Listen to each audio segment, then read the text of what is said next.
All right, cool. I'll start. Okay, cool. This is the import-export weekly call. It is the 7th of March, which is surprisingly far along in the year. Always shocks me. We've got a few updates for this week, which is good. And then I'll do a bit of a talk about integration tests because a few people had questions last time.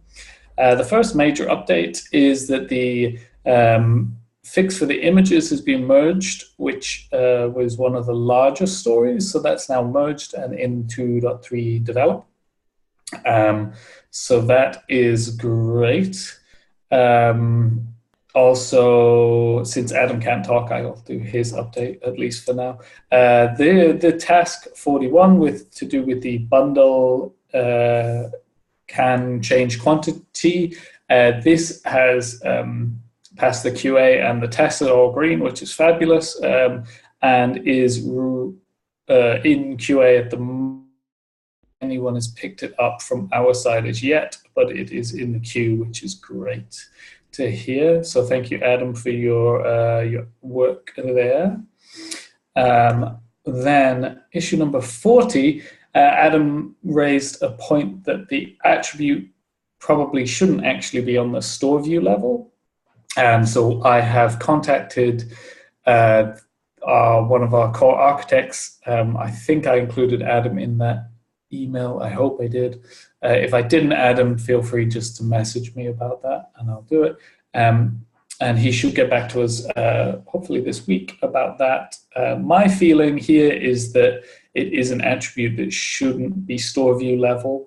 And if that is the case, then this is not something we need to do and we can close it, which is always nice to be able to do. Sorry, can you explain what attribute are we talking about? The issue is number 40, which is to do with product online, which is mapping. Here we go. It's a mapping of the status attribute. So it's whether the status attribute should be a store view level or whether it should be on the website scope. At the moment, it is only website scope, which means you can't change it on a store view level. So we're checking with the core architectural team at the moment to see if that's desired or whether they'd like us to change it. Okay. Unless Adam said something else in the chat, which I've just seen. I did. Oh, okay. So I did include him. Great. Then two people that aren't in the call today at the moment. We have Marcin. We have this task came back from QA. We have fixed the product part, but the customer attribute part was not working as desired. So he was having a look into this. It was EE specific, or the QA person used the enterprise to create the customer attribute, which is okay. So we were getting, well, Marcin should have access since he's a Magento employee, but we were getting him set up on enterprise just to test it in the same way. I had an issue with attributes created via the admin section that they didn't set up the backend model correctly. Or when I was testing, I messed up the backend model. So my gut feeling is it's something like that, but we will, we'll push for that. The next issue is from Peter to do with empty row support. This one has been in code review and I believe had some feedback. I will chase up with him this week about this one to see if and when he'll be able to continue this, as this is one of our key tasks for this phase. Right, Federico cannot make it today. He is still working on stopping Magento modifying SKUs when you try and create a product with an already existing SKU. That's his current task. And then after he's done that, he'll work on the part 2 of that, which is making the import and export part work in the same manner, which is task 37. So these are two linked tasks, and that's why he's picked them up at the same time. All right, cool. That's kind of my update. Andrew, do you have an update at all for us on your task? I'm working on the test, but while I was preparing the test for what I wanted to fix, I realized with the last updates that I merged that a few issues are actually solved. Oh, cool. Okay. I'm referring to the, so if you import, if you export a file with the same locale as English, and then you import, now it's working for the visibility, the country, and in general for other things. The issue was the string too lower, but to be honest, I don't know exactly what fixed it. I didn't find the code. I just know that I tested again and it was working. So currently I'm working only on the fact that if you export in a different locales, so your user admin has different, it doesn't work still, which is expected. So I'm working through the test for that. Okay, cool. Oh, that's good. I like it when other people fix stuff for us. That's nice. Yeah. Actually, it was Mirko that told me, because I was telling him the issue that were currently, and he said, but I did it and it's working. It's like, okay. And I did it again as myself, and he was right. Okay, cool. I've just noticed my integration test. Okay, I have to test the import with a different on a different commerce, because when I export a product I try to import, there is no problem for the simple data, even only with the downloadable products. And right now I have to test the import on a different commerce to understand the problem of the double the double affix. So, what is the name of that? Okay. Okay. I will update next time. Cool. Awesome.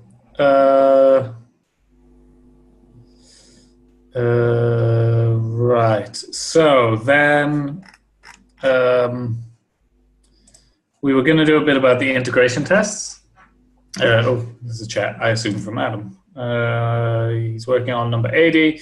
The issue occurs during the refresh of the index after the import. When creating a bundle product in the admin, it's not an issue, only during import. So it should be easy to backtrace what's happening, what the difference is between the import and the admin section, I assume is, yeah, cool. Fabulous. All right. So a few people requested some testing or some introduction into the testing. So while this is still running and failing, which is annoying me now, I guess it's because I had bad data. I will just run through some of the basics. So what we have is, we have we have under dev tests integration. This is where we keep our integration tests. The way I set it up is I take a copy of the PHP unit.xml.dist file, which is here, and basically the only difference between the two are I specify here either the directory I want, in this case the catalog import export directory, or if I want to test a specific file, I'll comment out the directory line and I'll add in, tell it to import, tell it to run an individual file. The other thing I do to speed up is I disable the tests, the cleaning up of the tests, which just means that it doesn't have to rerun everything and saves you a little bit of time. The other thing to do to get them up and running is under etc, take a copy of the install config mysql.php.dist, remove the .dist and set it up. So in this case, I have my local settings. One thing I noticed is you have to specify an empty database, but the database has to be there. It just needs to be empty, or should be empty to start with. In my case, I just took the default and created that one. Then after that, if you are in the integration folder, you should be able to just run the PHP unit bin file, and it will go through. So you can see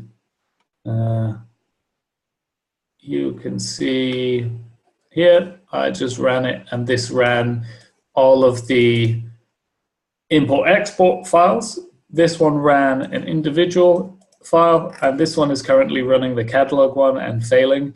The reason it's failing is because it's not a clean install, which was my mistake. I forgot to clean my install before running it, so it had some messed up product data, and so it screwed up.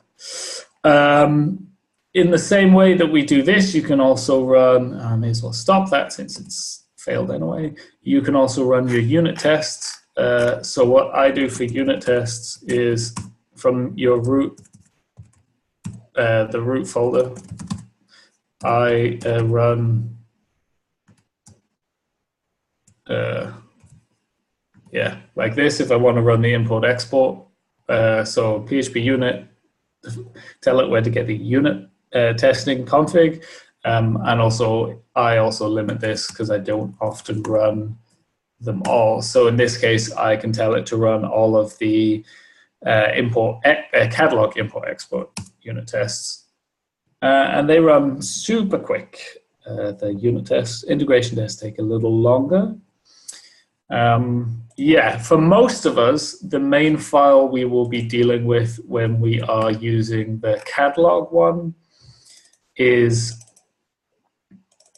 this product test file, which is a little bit confusing. Basically, it uses the abstract one, and the product test file only has the data provider, as well as some special asserts for specific attributes. In this case, our image attribute testing.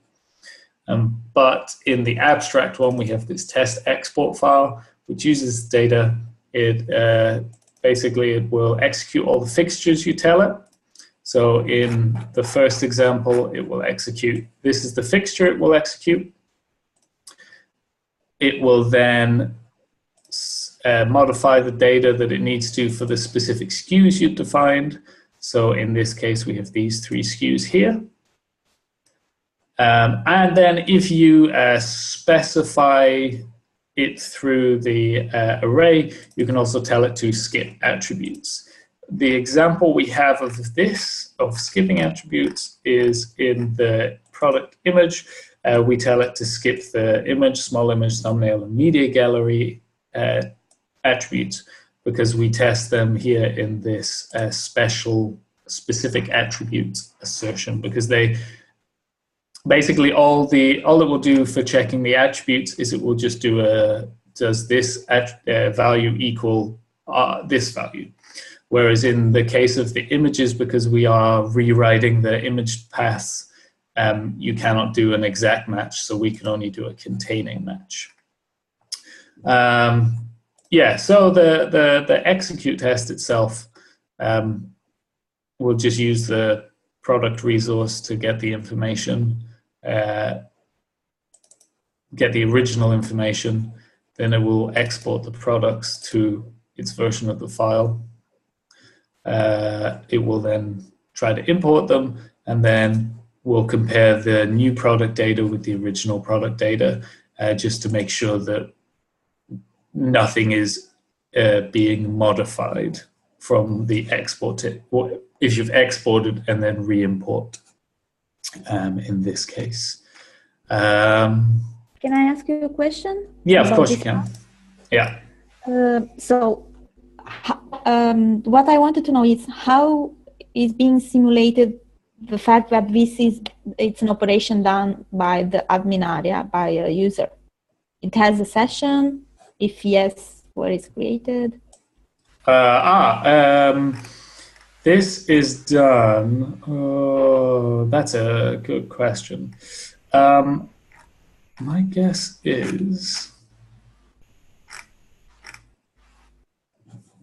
My guess is one of the fixtures is being set up like that.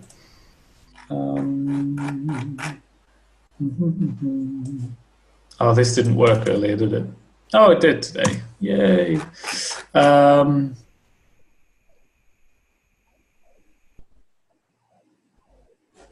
So these fixtures,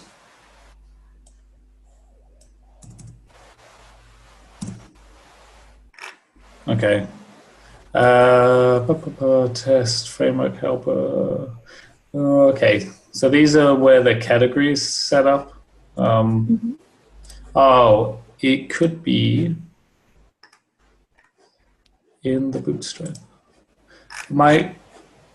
Oh, now I'm lost. Move this. Here we go. Here we are in the test export, right?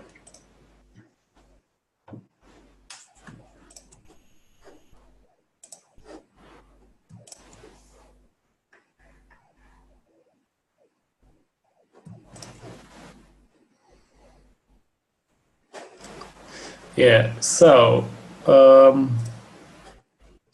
under the Bootstrap,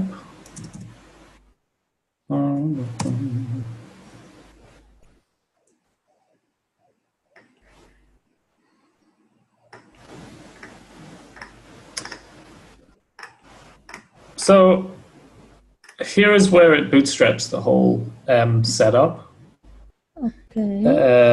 Under the test integration framework and Bootstrap. You could define a different Bootstrap if you wanted to. This is also where it does like the cleanup and the installation here. So if you already had it installed and didn't want to reinstall, you can do this sort of stuff here as well. Here it initializes the application, just like the index, like the index of the. My brain's gone dead today. The index of the actual application, like if you were running the front end of the Magento, so not just the test side of stuff. But I'm interested. This is a generic, so this would happen for all of the integration tests. So my assumption, but I don't know exactly where, is at some point, and hopefully this is Adam telling us exactly where it is. There you go. It emulates the session in Test Bootstrap.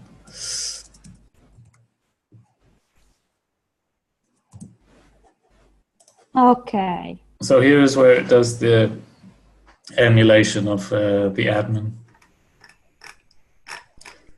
So it is treating it as if it's the admin. I assume it will, here you go, running the Bootstrap in here. Run Bootstrap. So. This is run for every test, or?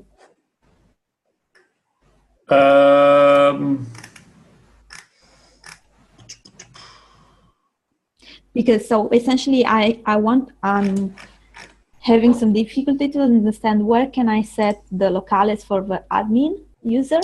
I see. So I wanted to understand where is the right place to do it, especially because I have to do it like in the export, I have to set one locales and then the import another one just to see that it's working. Mm-hmm. So I was curious where to put this and how to put it. I can share you a piece of code that I thought could be what I have to use, and now I just have to understand where to use it. I'll put it in the chat. Oops. So I found this in a test to check that the locales is right. And this is already in a test. I don't remember which one was. Yeah, I got it. The resolver test or something like that. Yeah, the resolver test. So my assumption here is what you can do is you can set the session locale do your export, then change the session locale before you do your imports. Would be my guess here. So for example, it should be fine if I do it directly in the test URL before the test export. What was it in the product? The product export test. Yeah, like right before it, but I wasn't sure.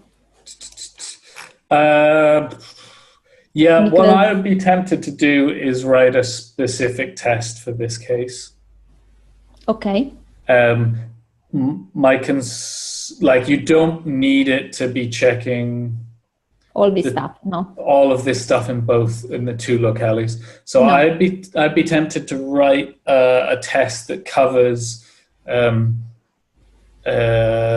I would assume in this case we could do it in the import test file. Where do we have it? Here, product. In here, or in another class of your choice, writing a test that does like a test import from new locale file or different locale file or something like that, which would then, I think we already had a locale test in here, right? No, or was it the export that had it? Well, the export, one of them definitely had. Okay, there was one that had a different locale test, where it checks to see that they're being exported or imported based on the different locale. But yeah, I would go to your import test, make a new test case where it sets the locale, runs an export, changes the locale, and then runs the import from that file, and then validate that the results are as expected. Okay. Either test case itself or in a new one. I'm not really too sure because this file is already pretty massive. But here you've got the example of like a non-default store and stuff like that. So you could add a new test for different locale stores or whatever you want to call it in this case. Okay. All right.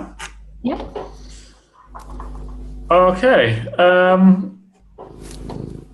Yeah. Another thing to note is so we'll be testing on our side with Enterprise or Commerce Edition, whatever it's called now. But if you feel you would like to do some of your tests on that already before handing it over to us, feel free to talk to us, and we should be able to get you the right credentials and stuff you need, especially if you're already a partner or work for a partner. Then you should already actually have that information if you work for a partner. But otherwise, if you feel it's important for your testing, for your contribution, then we can sort something out there. All right. Then I guess that's pretty much it. I will chase up Marcin and Peter about their two pull requests, see what the progress is there. And in the meantime, I look forward to Federico and Andrew's pull requests when they arrive, as well as Mirko's as well, right? And as always, if you need anything, reach out. I'm available often, especially during the day, EU time as well. I'm relatively flexible, so I can make some time for you guys for calls or anything if you need anything. Cool. All right then. Thank you. Okay, thank you. Bye-bye.